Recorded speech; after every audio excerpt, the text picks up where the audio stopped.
The Nintendo 64 is a nostalgic console for most of us, and whether it reminds you of your childhood or not, there's no denying it was a fantastic gaming machine. It had a superb library of titles, a unique controller, and it represented Nintendo at their very best. It may be hard to believe, but it's now been 15 years since the console officially became obsolete, paving way for the Nintendo GameCube. Over the years, many of those large, chunky, lovable ROM cartridges have become absurdly valuable, aging like any form of collectible entertainment, eventually becoming priceless antiques. As time progresses, more and more of these cartridges will be lost, misplaced, forgotten, or broken, each one becoming rarer in the process. In fact, several are already incredibly hard to find, most of which demanding huge, ridiculous price tags. In the study of this, I'm Scott from oculture.com, and these are the 10 rarest N64 games ever. Number 10, Bomberman 64, The Second Attack. Hudson Soft's iconic mascot Bomberman hasn't had the best career path over the years, seeing Bomberman 64 sell badly. As a forced sequel, Bomberman 64 The Second Attack then fell off the face of the earth. Arguably, it was down to bad sales from the first game alongside saturation of Bomberman titles overall that caused this severe lack of interest. As such, Japanese copies seem to retail around £25, while a North American version will equate to around £50, depending on the exact source. The rarity of the game can also be attributed to relatively unknown publisher Vatical Entertainment, who even today have left little trace across the internet. Whether it's worth the price tag or not, spoilers, not really. Bomberman 64 The Second Attack is a rare sequel that's really hard to obtain. Number 9, Ogre Battle 64 Person of Lordly Caliber. Ogre Battle 64 Person of Lordly Caliber is an RPG strategy game hybrid, and a sequel to Ogre Battle March of the Black Queen and Tactics Ogre Let Us Cling Together. Look, I know, it's just go with it. Like many JRPGs, Ogre Battle 64 had a wide release in Japan, but didn't release nearly as many units in the US, presumably because JRPGs don't tend to be as popular with Western audiences, and actually underproduced Ogre Battle, making it incredibly hard to find English language copies of the game without paying a fortune. Japanese versions can cost as little as £20, while US imports cost up to £65 typically, assuming you can actually find a seller. The price doesn't wholly reflect the rarity of the NTSC copies, presumably because there's a lack of interest in the franchise, hence why the price isn't a lot higher. Overall, it's little supply and little demand.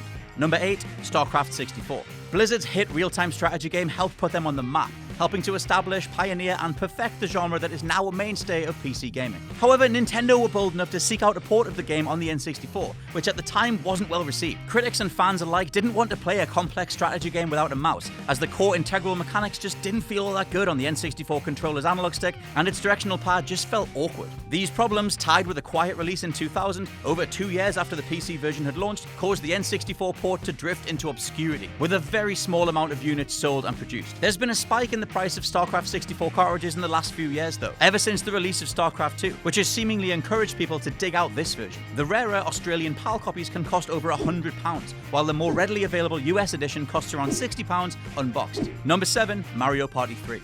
Board games have never translated well to the video game format, given the dull and meticulous layout of most Monopoly or Cluedo games, for example, of which there have been countless over the years. But that being said, Mario Party is undeniably one of the best local multiplayer game series of all time, proving to be a hit on each and every Nintendo console it's ever been released on. The most praised entries are the ones on Nintendo 64 though, with numbers 1, 2, and 3 being particularly cherished by collectors. The first two aren't that hard to track down, but the third installment had lackluster sales and a smaller run of units. This is because Nintendo actually anticipated that it would sell badly due to the arrival of next-gen consoles in 2002. The price now tends to vary a lot, as there are still a fair few sources you can buy it from. The lowest option is Amazon, going for £85 without a case or manual, while it can be purchased via eBay for anything around £120 boxed, or presumably for lower if you attempt to win like an auction or something. Of all Nintendo classics on the N64, Mario Party 3 is one of the most expensive and rare due to a smaller print run and an even more inconvenient release date. Number 6, Paper Mario. With the huge success of Nintendo's Super Mario RPG Legend of the Seven Stars, it's unsurprising that the company would want to recreate that hit with a sequel. However, due to their collaboration with Square on the project, Nintendo had to rebrand the sequel as Square weren't available to develop the game. Thus, Paper Mario was born. Nintendo management didn't have a lot of faith in the game as they produced a small amount of cartridges with very little advertising. Its 2001 release date in North America and European territories only worsened those sales too. Today, Paper Mario can cost as much as £65 for just the cartridge, or up to £80/90 with a case in decent condition. Paper Mario isn't insanely rare, but Nintendo's dedicated plumber-loving fanbase will make obtaining a neat copy of the game both expensive and hard. Number 5, Harvest Moon 64. Harvest Moon is a series far ahead of its time, arguably beating the addictive nature of iOS-related farm games and other things of that nature by a good 20 years. By the time Natsume released a sequel though, most players were unfamiliar with it, passing it up for way more appealing titles. As a result, Harvest Moon didn't sell many copies on the N64 and it wasn't reprinted. The series has since become incredibly popular with certain audiences via the numerous DS, GameCube and Wii releases, which have given the obscure N64 version a daunting price tag. Harvest Moon on the N64 can cost as much as £90 boxed, due to the sheer demand and minimal print run. Harvest Moon might not be as rare as the other games on this list, but its cult appeal has made it incredibly hard to track down at any reasonable price. Number 4, CONKER'S Bad Fur Day. Often regarded as one of the last golden age games made by Rare, CONKER'S Bad Fur Day is an acclaimed cult hit that shocked N64 users and scared parents left, right and centre thanks to its adult references, humour and mature disposition. Despite some pretty low sales numbers, the game's now regarded as an N64 classic. Speaking of the sales though, they can be attributed to a lack of acknowledgement by Nintendo, an absence of advertising and publicity, but ultimately CONKER'S Bad Fur Day suffered the most from a weakened demographic, as the game didn't appeal to children. Now Amazon has copies listed for £100 upwards, whilst eBay listings show the game being valued at around £90 to £200, depending on condition and if it's boxed with a manual or not. There are a surprising amount of copies still in circulation though, showing just how popular CONKER'S Bad Fur Day still is all these years later. Number 3, Snowboard Kids 2. Atlus have somewhat of a reputation amongst collectors for making incredibly rare games. This is often due to the fact that they deal with a lot of niche properties and obscure titles, so they tend to issue minimal print runs that immediately make their games rare straight off the bat. An obvious example of this rule is Snowboard Kids 2, which was released in tiny quantities with no reprints as the game was not popular or known at all. In fact, you'll be hard-pressed to find a listing on Amazon, as the only place I could source this from was eBay, having the game listed at around £150. Sellers might have a hard time shifting such a game for that kind of price, but it doesn't take away from just how rare this game is.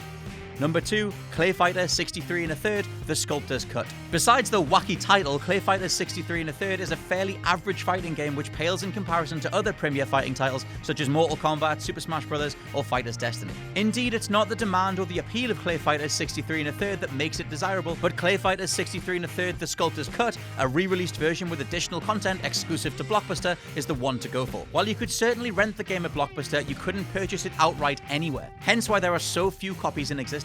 The box and manual alone are said to be worth hundreds, as many store owners immediately threw them away, being the game was listed as rental only. The exclusivity of the game to North America also adds to the ridiculous price tag.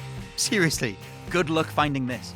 Number 1, Yoshi's Story International Version. Serving as the sequel to Super Mario World 2 Yoshi's Island, Yoshi's Story was yet another Yoshi solo adventure. Much like CLAYFIGHTER 63 1/3, it's not the standard retail version of this game, which is rare. It's the bizarrely named international version, which is a highly collectible item, often regarded as the rarest N64 cartridge in existence. As you can see here, the cover actually says not for resale. This version was originally meant to show off the game before release, which is probably why the game's text is in Japanese before Nintendo had the full translation available. Other than a different cover, the game's Japanese text, and the fact that it only works on American consoles, there's virtually no difference between this game and a regular retail copy. As for the price though, it's so hard to actually find one for sale that coming up with an accurate price is all but impossible. Know this to be true though, that game is rare as hell. And that's our list. Let us know down in the comments if there are any other extremely rare N64 games that you've managed to pick up or know about. I've been Scott from ourculture.com. Don't forget to like, share and subscribe, and I'll catch you soon. Oh, wasn't that something? Don't forget to like, share and subscribe below, and also the people who made this lovely video, they're appearing right here. But if you're thinking to yourself, I want to see more content, Jules, then why not look above my head, as there probably is some. I don't know. I can't see it. Until next time.